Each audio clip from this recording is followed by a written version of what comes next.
السلام علیکم ګران شاګردانو له جوړ شروع جوړ بس راځو د نن سبق چې دغه pair of words in English په انګریزي کې د الفاظو جوړې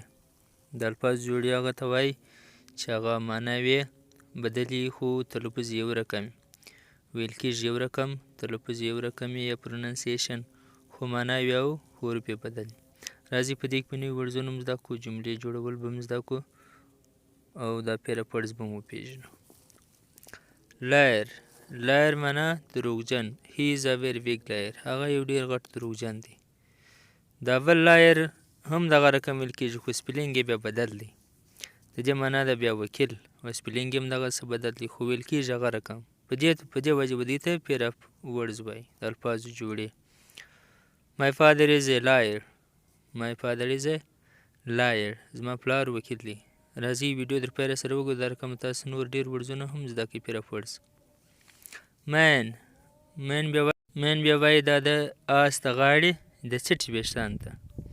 دا د آس پر څټه چې وګورو درته ویښتان دې ته مین وایي I love the mane of the horse زما د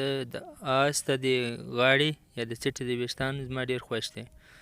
مین دا بل مین بیا هم هغه رقم ویل کېږي لکه د لوړ خو سپیلینګ او معناوې یې بدل دي Please receive him on the main gate. مهرباني د هغه استقبال پر غټ ګیټ باندې وکړي غټ ګیټ باندې هغه ته ښه راغلی ووایاست ریسیو معنا استقبال کول نو دغه یو مین دی د آس د غاړې ویښتان یې راڅټي دا بل مین دی معنا خاص یا غټه میل معنا نارینه We need a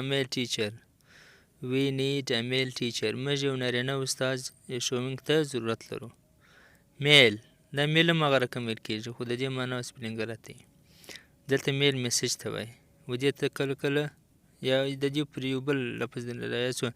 ایمیل هغه ته وایي دا پر کمپیوټر باندې چې چاته میسج وکړي هغه ته وایي ایمیل معنا الکتریک د بجلي یا برېښنا لیک موږ ورته وایي نو میل لیک ته وایي میسج پیغام ته وایي I sent you the mail ما تا ته لیک یا میسج در ولېږئ میړی معنا واده کول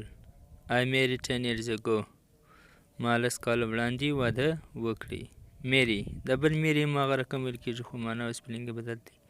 معنا یې ده خوشحاله کېدل خوښي کول Let's make merry راځئ خوشحالي جوړه کړو میټ معنا غوښې We cook meat once in a week موږ په هفته کې یو ځل غوښې پخوو میټ د بل میټ معنا ملاقات کول ورسره لیدل I met with him ما د هغه سره ولیدل